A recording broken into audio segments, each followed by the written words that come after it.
केदारनाथ के दर्शन के बिना अधूरी मानी जाती है बद्रीनाथ की यात्रा। जाने ज्योतिर्लिंग के रोचक रहस्य।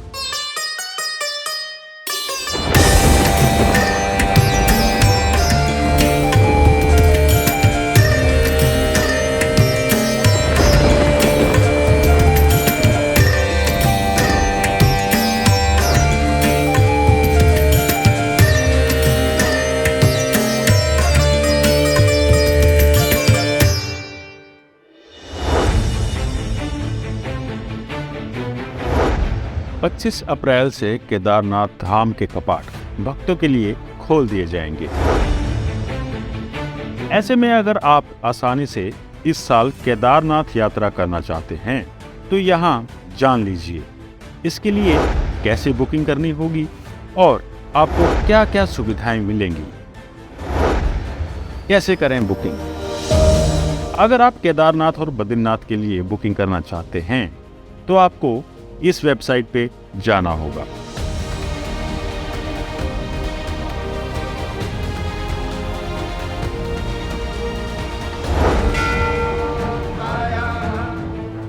कुछ सालों पहले ही जोशीमठ में आपदा आ गई थी और इससे पहले भी कई बार वहां घटनाएं हो चुकी हैं। ऐसे में बिना बुकिंग के दर्शन नहीं होते हैं।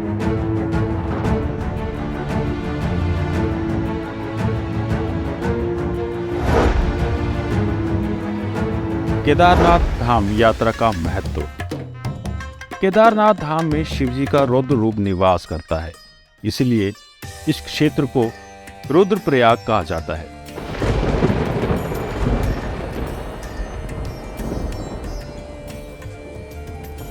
देश के 12 ज्योतिर्लिंगों में से सबसे उच्च स्थान पर केदारनाथ धाम है।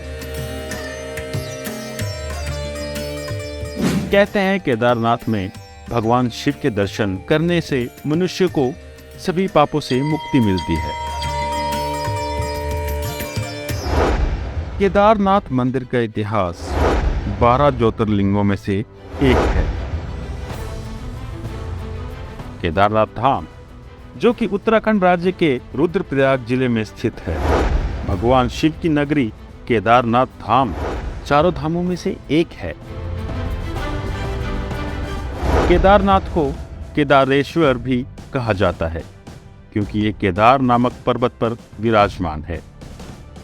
ऐसा माना जाता है कि सतयुग में उपमन्यु ने इस स्थान पर भगवान शंकर की आराधना की थी और द्वापर में पांडवों ने इस स्थान पर तपस्या की थी।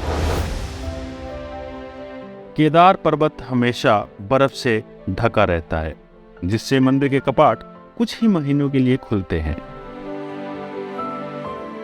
केदारनाथ धाम हिंदुओं का पवित्र स्थल है।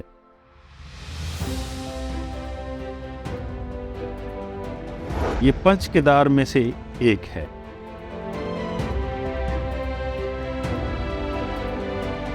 केदारनाथ मंदिर के कपाट अप्रैल से नवंबर माह के मध्य खुलता है। यहाँ मंदाकिनी नदी बहती है। केदारनाथ धाम की सच्ची कहानी। पांडवों ने कौरवों का संहार कर उन पर विजय प्राप्त की, परंतु पांडव अपने ही भाइयों और पुत्रों की हत्या के अपराधी हो गए और वे पश्चाताप करना चाहते थे। तो भगवान कृष्ण ने उन्हें सुझाव दिया कि वो काशी जाकर महादेव की पूजा अर्चना करके इससे मुक्ति पा सकते हैं। पांडव जब काशी पहुंचे तो महादेव वहां नहीं मिले। फिर पांचों पांडव महादेव को ढूंढते केदार पर्वत पहुंच गए। पुराणों की माने तो वहां पर उन्हें बैल की पृष्ठ भाग को छू लिया। इस प्रकार महादेव ने उन्हें दर्शन दिए।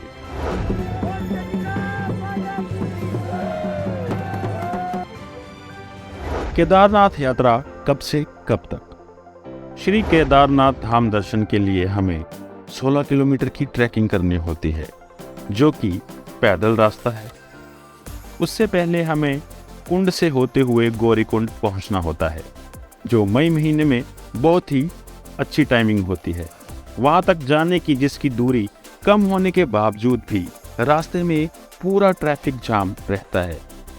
अगर आपको केदारनाथ दर्शन आराम से करने हैं तो आपको सबसे अच्छा समय जून, जुलाई और अगस्त महीने में ही पड़ेगा। इसी महीने में आप आराम से अपनी यात्रा कर सकते हैं और बहुत कम समय में भी कर लेंगे। और तो और आपको होटल भी अच्छे सस्ते दामों में मिल सकते हैं।